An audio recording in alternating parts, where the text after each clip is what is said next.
¿Te has imaginado entrar en un lugar donde todos te desprecian, sin saber que, en realidad, eres tú quien va a mandar allí?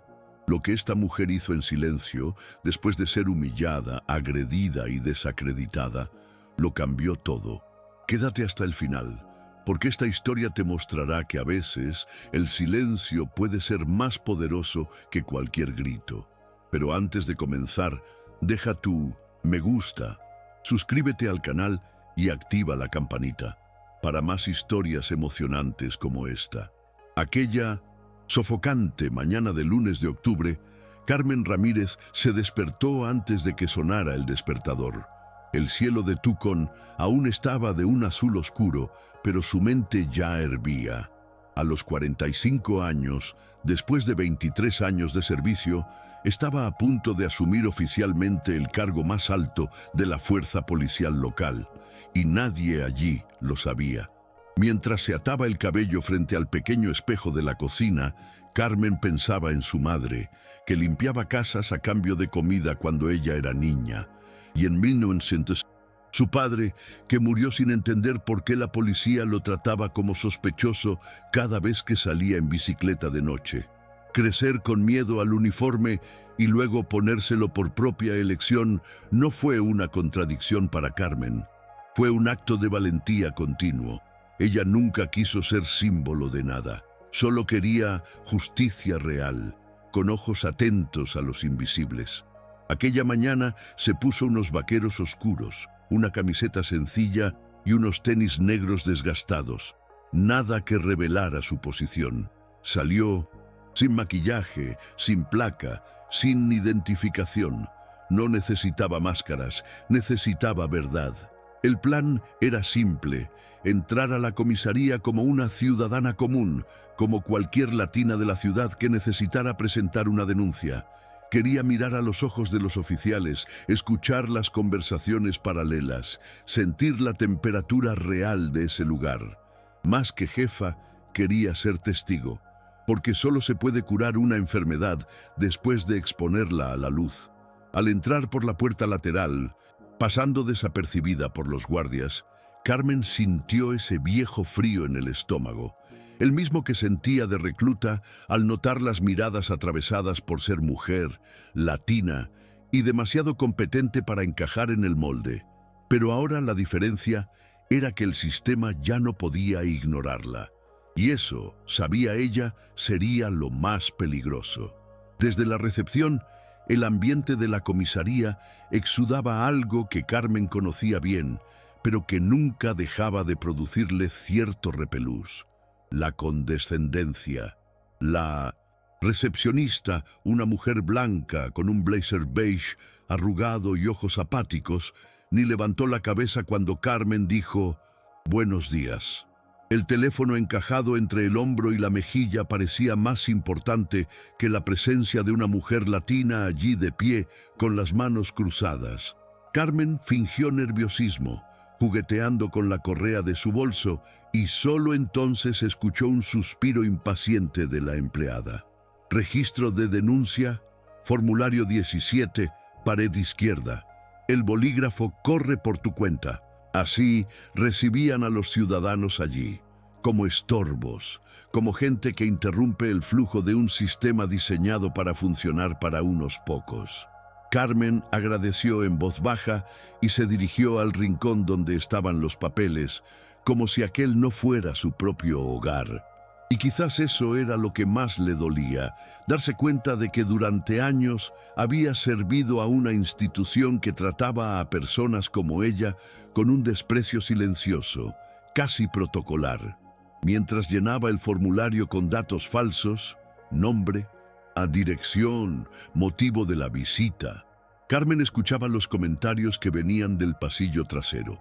Eran 3 hombres conversando y la voz más grave parecía la de un veterano, tal vez un sargento. ¿Viste a esa latiña nueva que entró en la patrulla? Apuesto a que no dura 3 semanas. O se echa a correr en el primer tiroteo o se embaraza del compañero. Risas. Carmen no necesitaba ver quiénes eran. Ya los conocía. No personalmente, pero sí el patrón. Hombres que confunden autoridad con masculinidad, y llevan años reproduciendo chistes como ese sin miedo a las consecuencias. Cuando terminó el formulario y lo llevó al mostrador para entregarlo, oyó otra voz burlona preguntar: «Venías a quejarte de que el novio se fue con la prima, ¿no?». Más risas. Carmen miró al recepcionista y con una calma casi quirúrgica respondió solo: «No, vine a ver qué queda de respeto por aquí». El silencio fue inmediato, pero no duró más de 5 segundos. Ya se notaba que ese lugar estaba a punto de estallar, y ella ni siquiera había comenzado. Carmen se sentó en el banco de madera junto a la pared con los expedientes. El asiento crujía bajo su peso y el barniz gastado dejaba astillas que se enganchaban en el dobladillo de sus jeans. Aquello decía más sobre la cultura de la comisaría que cualquier informe: falta de cuidado por el espacio, por el otro, por la dignidad de quien pasaba por allí. Mientras esperaba, deliberadamente en silencio, observaba el ir y venir de oficiales. Nadie se dirigía a ella, ninguna mirada curiosa, ningún gesto cortés. Era como si fuera invisible, y en ese momento eso era una ventaja. La invisibilidad era el mejor disfraz para alguien que quería ver desde dentro lo que debía cambiar desde afuera. Notaba todo: el oficial joven que guardaba su comida en el cajón de recepción y se reía a carcajadas con memes en el móvil mientras una anciana esperaba ser atendida. El otro que fingía revisar documentos, pero cabeceaba recostado contra la pared. Había descuido, sí, pero había algo más: desprecio. Un desprecio que flotaba en el aire como un moho impregnado en las paredes, disfrazado tras un velo de falsa orden y eficiencia. Entonces apareció él. El sonido de sus botas al golpear el suelo encerado anunció su llegada como un tambor de alerta. El teniente Ryan Wilson entró con la postura de quien cree que el mundo le debe reverencia. Alto, rubio, mandíbula endurecida por años de apretar los dientes en discursos autoritarios. Wilson cargaba sobre sus hombros el peso de una autoridad construida no por competencia, sino por el miedo. Era del tipo que saluda firme a superiores, pero ignora a inferiores. Cuando sus ojos se posaron en Carmen, sentada sin uniforme ni insignias visibles, frunció el ceño con desprecio. Se acercó despacio, como si olfateara algo fuera de lugar. «¿Está perdida, señora?», preguntó en un tono que sonaba más a prueba que a pregunta. Carmen lo miró con serenidad, sin bajar la mirada. «No, estoy exactamente donde debo estar». Eso molestó a Wilson. Aún no lo sabía, pero acababa de provocar a la mujer que destruiría los cimientos del poder que él creía eterno. Wilson cruzó los brazos frente a Carmen, ampliando su sombra sobre ella como si eso, por sí solo, bastara para intimidarla. Era un gesto ensayado, repetido cientos de veces con civiles, reclutas o cualquier persona que osara interrumpir su sentido de control. ¿Y por qué está aquí? ¿Tiene algo que denunciar? Porque si es uno de esos casos de vecino que pone música alta, puede regresar mañana. Hoy estamos ocupados de verdad. Su voz resumaba cinismo, pero lo más llamativo era la impaciencia. No toleraba lo desconocido, lo imprevisto, y mucho menos a mujeres que no bajaban la cabeza. Carmen, por su parte, mantuvo la mirada firme, sin afectaciones. «Estoy aquí para observar». Esa respuesta, simple, directa, inesperada, pareció disparar una alarma invisible en Wilson. Cambió de postura, dio 2 pasos atrás y la examinó de arriba a abajo, buscando algo que explicara el malestar que empezaba a sentir. «¿Observar? ¿Quién se cree que es?», espetó con un matiz de irritación real escapando de su coraza verbal. Antes de que Carmen pudiera responder, 2 agentes rieron al fondo. Uno, visiblemente más joven, murmuró algo como: «Estos latinos creen que son dueños del mundo ahora». El otro completó, sin disimular: «Quizá quiera un tour por la cárcel de mujeres». La risa contenida resonó como clavos sobre hierro. Carmen respiró hondo. No, era la primera vez que escuchaba ese tipo de comentario, Pero allí, en ese instante, cada palabra era una prueba. Su decisión de no revelar su identidad de inmediato hacía todo aún más potente. Permitía que el sistema se mostrara sin filtros, crudo, arrogante, cruel. Wilson, ya impaciente, le ordenó levantarse. Esto no es lugar para que te quedes sentada como si estuvieras en casa. Levántate y lárgate, o te echo yo mismo. El silencio que siguió fue denso, incómodo. Carmen se incorporó con calma, pero no dio un paso. Solo dijo, como quien ya conoce el final de la historia: inténtalo. Wilson no era del tipo que acepta desafíos en silencio. Al oír inténtalo, sus ojos chispearon con una rabia contenida, casi infantil, la de quien está acostumbrado a mandar y obedecerse. El simple rechazo de Carmen a retroceder tocó algo profundo, su convicción de que el orden y la autoridad pertenecen a hombres como él. Con un gesto brusco, la agarró del brazo con fuerza, ignorando cualquier protocolo de trato. Carmen sintió los dedos de Wilson apretando su piel con una brutalidad calculada, no para inmovilizarla, sino para humillarla. En segundos, la arrastró al centro de la sala como a una criminal. Algunos oficiales miraron, otros desviaron la vista como si la incomodidad justificara la cobardía. Cuando ella trató de zafarse y dijo: «Suéltame», Wilson respondió con un puñetazo seco al rostro que la derribó al suelo, entre sillas de plástico y el sonido estéril del radio de la central. El impacto de la caída no fue solo físico, fue simbólico. Carmen saboreó la acidez del metal en su boca, pero más que el dolor, fue el silencio a su alrededor lo que la golpeó con más fuerza. Nadie corrió a ayudarla, nadie gritó. Por eternos segundos, ella fue solo otra mujer latina violentada ante los ojos de una corporación que fingía no ver. Pero entonces, como si el mismo destino hubiese elegido ese instante, la puerta trasera se abrió y la voz del coordinador de recursos humanos, visiblemente alterado, retumbó por toda la sala. «¡Dios mío! ¿Qué has hecho? Ella es la nueva jefa de policía». Fue como un rayo partiendo el suelo. El sargento veterano exclamó: «¡No puede ser!». Alguien tiró un vaso de café y Wilson quedó paralizado, aún con el puño cerrado. Carmen, con la comisura de los labios sangrando, se incorporó despacio. Sus ojos no denotaban furia, reflejaban una verdad tan firme que acallaba cualquier excusa. Estaba allí para cambiarlo todo. El silencio era absoluto. Nadie sabía qué hacer, ni siquiera los oficiales de mayor rango.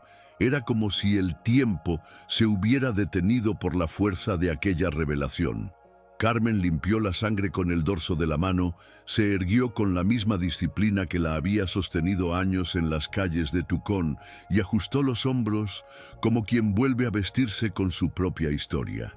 «Teniente Ryan Wilson», dijo con voz firme, clara y audible hasta para quienes fingían ocuparse de sus asuntos al fondo. «Está arrestado por agresión, abuso de poder y conducta impropia en una institución pública». La frase cayó como un veredicto irrevocable. El mismo policía de turno que antes reía acercóse, tembloroso, sin saber si obedecía o huía. «Cumpla la orden», añadió Carmen. «Ahora».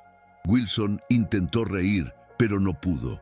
El suelo que sostenía su arrogancia se resquebrajaba bajo el peso de su propia ignorancia. Mientras esposaban a Wilson, Carmen observaba los rostros a su alrededor. Algunos avergonzados, otros paralizados, unos visiblemente asustados. Aquellos que minutos antes se burlaban, ahora evitaban hasta respirar fuerte. Pero ella no buscaba venganza. Nunca se trató de eso. Se trataba de exponer un sistema que se escondía tras uniformes y cromados para justificar abusos cotidianos. Al ser levantado con las manos a la espalda, Wilson todavía intentó susurrar: «Tú orquestaste esto». Y Carmen, sin pestañear, respondió: «No, tú te armaste. Solo esperé a que dispararas».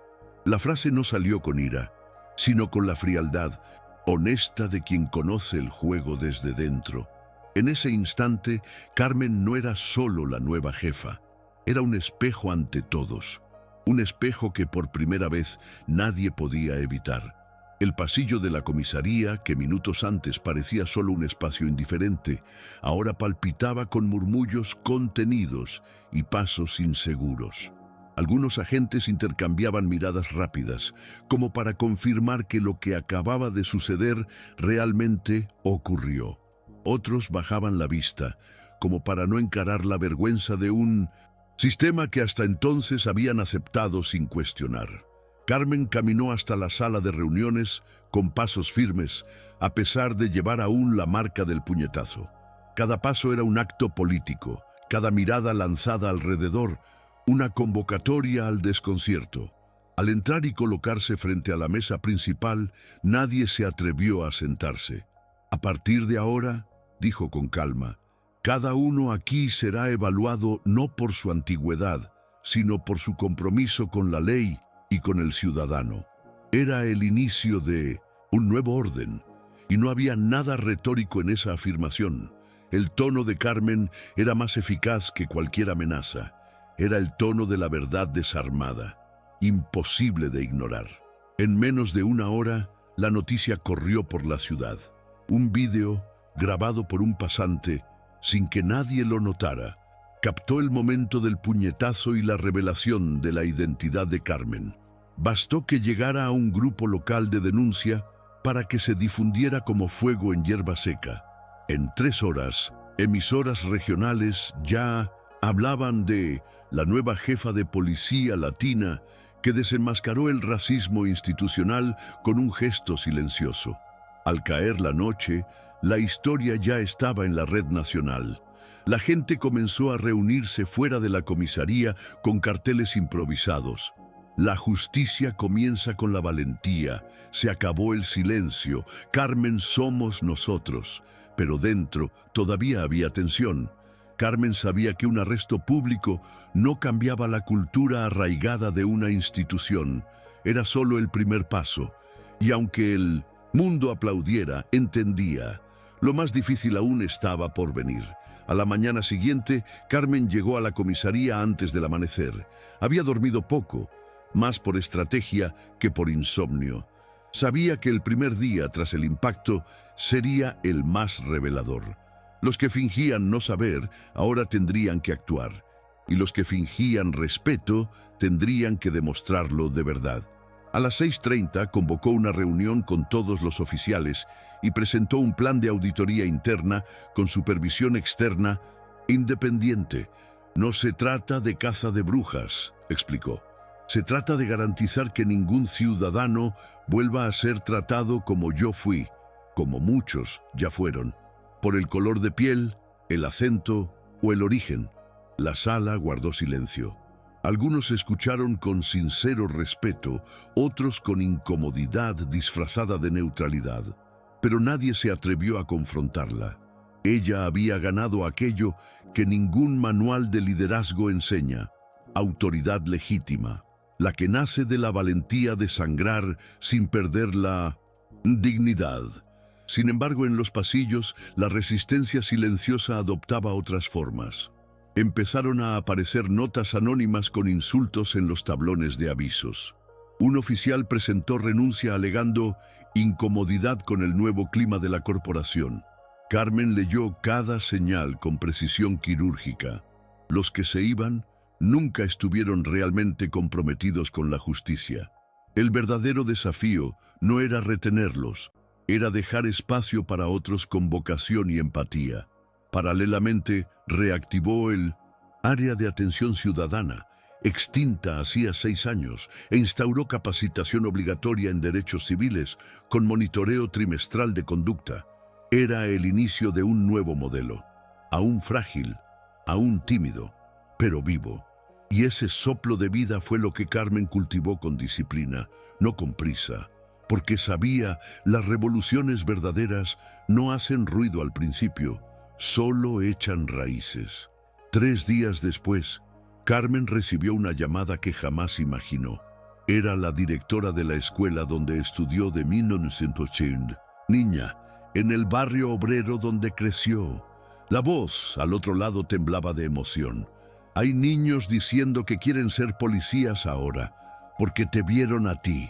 Carmen se apoyó en la pared de su despacho, sujetando el teléfono con la mano izquierda y el corazón con la derecha.